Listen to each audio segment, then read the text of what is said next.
Start చేశాం. ఈరోజు నేను ఎన్నోసార్లు చెప్పాను, నేను, జనసేన, పవన్ కళ్యాణ్ గారు, నరేంద్ర మోడీ గారు ఆ రోజు ఏదైతే మేము ఎలక్షన్ ముందు చెప్పామో దాని ప్రకారం ఈ 2 సంవత్సరాల్లో అనునిత్యం పనిచేసి ఏం చేయాలో చేశాం, కొంతవరకు సెట్ చేయగలిగాం. Reviving brand Andhra. Once brand Andhra revive అయితే మిగిలినటన్నీ కూడా ఆటోమేటిక్గా ఫ్లో వస్తుంది. Number 2, fulfilling welfare commitments. ఆ రోజు చెప్పాం, ఆదాయం లేదని తెలుసు, నాకు డెప్త్కి లేదు. ఎంత లోపలికి పోతే అంత అఘాతం ఉంది, చాలా సమస్యలు ఉన్నాయి, ఊపిరి పీల్చుకోలేనటువంటి ఆర్థిక వ్యవస్థ. అయినా కూడా ఫుల్ఫిల్ చేయాలి, ఫుల్ఫిల్ చేస్తున్నాం. ఒక మాటలో చెప్పాలంటే ఎవ్వరూ ఊహించిన విధంగా మేము చెప్పినట్టన్నీ చేసుకుంటూ డేట్స్ పెట్టి ఆ డేట్ ప్రకారం అమలు చేస్తూ వస్తున్నాం. Then Trust Capital Projects. నేను ఎప్పుడు చెప్పాను, ఎప్పుడు కూడా ఆదాయం రావాలంటే అభివృద్ధి జరగాలి, అభివృద్ధి జరగాలంటే పెట్టుబడులు పెట్టాలి, క్యాపిటల్ మీద పెట్టుబడులు పెట్టాలి.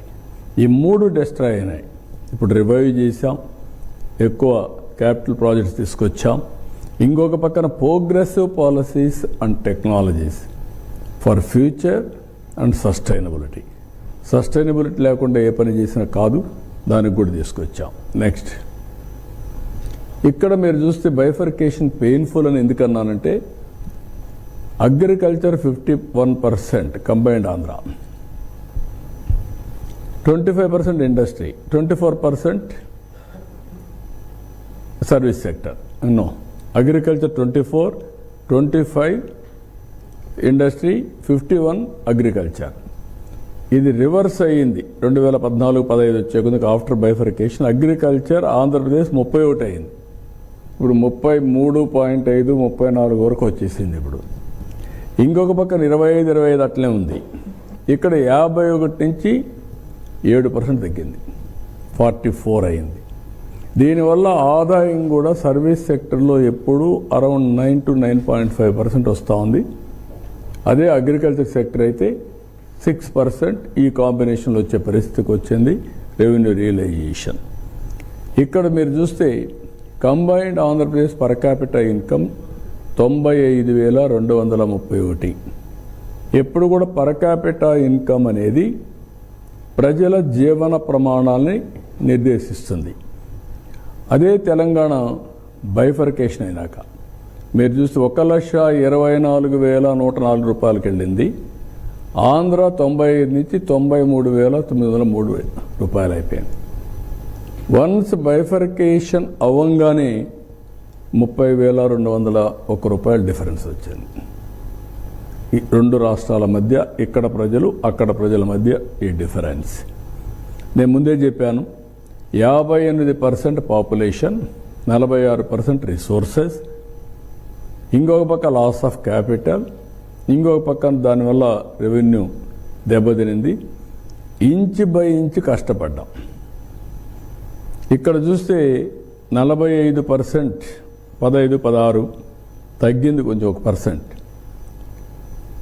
55, దెన్ 46, 54, 46, 55, 46, 54 ఇట్లా చేసుకుంటూ వచ్చి 13.5% గ్రోత్ వచ్చాం ఈ పీరియడ్లో. CAGR 13.5% historical growth. అది తెలంగాణ కూడా గ్రో అయింది, అది కూడా చూపిస్తాను మీకు. అదే సమయంలో average debt GSDP ratio was manageable, ఆ లెవెల్లోనే పెట్టాం. 28.38% డెట్ GSDP రేషియో. ఇంకొక పక్కన సెవరల్ డెవలప్మెంట్ యాక్టివిటీ స్టార్ట్ చేశాం. దీనివల్ల గ్యాప్ బిట్వీన్ 2 స్టేట్స్ రెవెన్యూ 2% తగ్గింది, 10 to 8 అయింది. అదే కానీ కంటిన్యూ అయ్యి ఉంటే ఈ పాటికి ఇంకొక విధంగా ఉండేది. I will show you next.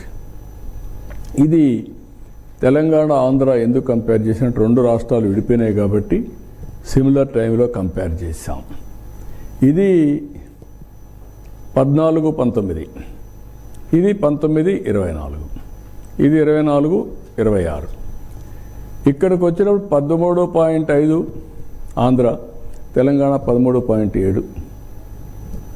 ఆదాయాన్ని పెంచుకున్నాం కానీ గ్రోత్లో మాత్రం 0.2% అప్పటికి కూడా మైనస్ ఉంది.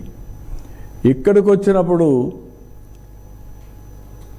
ఈ టైంలో 10.3 ఆంధ్ర, 11.4 తెలంగాణ. ఈ 1.1% మేడ్ ఆల్ ది డిఫరెన్స్.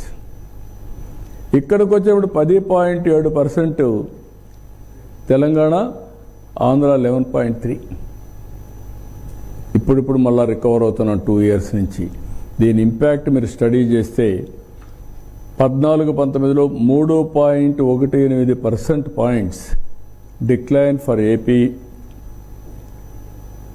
14-19 19-24.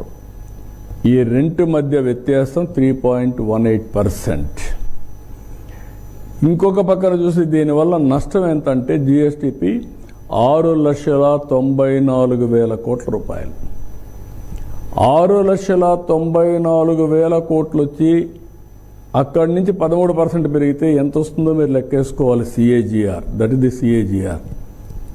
ఇక్కడికి వచ్చినప్పుడు 13.5% గ్రోత్ రేట్ కానీ 14-19లో వచ్చింది కానీ కంటిన్యూ అయి ఉంటే అడిషనల్ రెవెన్యూ స్టేట్కి 76,195 కోట్లు వచ్చేది రెవెన్యూ. ఇప్పుడు అప్పు చేసే పని లేదు, ఇవన్నీ వచ్చేటివి. ఇది నెక్స్ట్ పేజ్. ఇక్కడ మీరు per capita income comparison. Combined Andhra Pradesh 95,231, 14-15 1,24,000 నుంచి 93,000 తగ్గి 30,000 గ్యాప్. 18-19 5 ఏళ్ల పరిపాలనలో వాళ్ళకుండే అడ్వాంటేజ్, తెలంగాణలకు అడ్వాంటేజెస్ ఉన్నాయి కాబట్టి వాళ్ళ పర్ క్యాపిటా ఇన్కమ్ పెరిగింది. 25,000 డిఫరెన్స్ వచ్చింది. 2,09,848 నుంచి 1,54,031. 23-24 నుంచి మీరు చూస్తే ఇక్కడికి వచ్చే కొందికి 3,46,120 తెలంగాణ అయితే మంది 2,39,311 వచ్చి 1,06,854 రూపాయలు డిఫరెన్స్ పెరిగిపోయింది. 3.18% తక్కువ. దాని ఇంపాక్ట్ 1,06,884 రూపాయలు పెరిగే పరిస్థితికి వచ్చింది. ఇప్పుడు ఈ స్లైడ్లో మీరు చూస్తే 25-26 మళ్ళీ వాళ్ళది 4,18,936, మంది 2,94,507. అంటే మొత్తం కలిసి గ్యాప్ 1,24,404 రూపాయలు అయింది. అదే కానీ 13.5% గ్రో అయి ఉంటే, సేమ్ గవర్నమెంట్ కంటిన్యూ అయి ఉంటే ఈరోజు ఇక్కడ పర్ క్యాపిటా ఇన్కమ్ 3,67,515 ఇది వచ్చేది. అప్పుడు డిఫరెన్స్ 51,000. 51,000 డిఫరెన్స్ ఉండేది, ఇప్పుడు గ్యాప్ 1,24,000 అయింది. Gap, net gap is 73,000. ఒక గవర్నమెంట్ మారిన దానికి, నేను చెప్పిన విధ్వంసం అని చెప్పిన దానికి ఇక్కడ మీరు ఫిగర్స్ చూస్తే ఇంత డ్యామేజ్ రాష్ట్రానికి చేశారంటే అంత డ్యామేజ్ చేశారు. ప్రభుత్వం ప్రజల జీవితాలు మారుస్తుంది. నేను అందుకే ఎప్పుడు అంటాను, రైట్ టైం రైట్ లీడర్ ఉంటే ఫ్యామిలీకి కానీ, గ్రామానికి కానీ, కంపెనీకి కానీ, రాష్ట్రానికి కానీ, దేశానికి కానీ డిఫరెన్స్ విల్ బి డిఫరెంట్. ఈ విషయాలు మనందరం గుర్తుపెట్టుకోవాల్సిన అవసరం ఉంది. చాలామందికి బడ్జెట్ చూస్తారు, ఆ రోజు మర్చిపోతారు, ఏం జరుగుతుందో అనలైజ్ చేయరు. ఓన్లీ ఇంటెలెక్చువల్సే అనలైజ్ చేసుకుంటున్నారు తప్ప common man only feel good ఫ్యాక్టర్స్తో, ఆ రోజు ఫ్యాక్టర్తో వెళ్ళిపోతున్నారు. నెక్స్ట్ ఇక్కడ చూస్తే ఏ డికేడ్, 2 halves.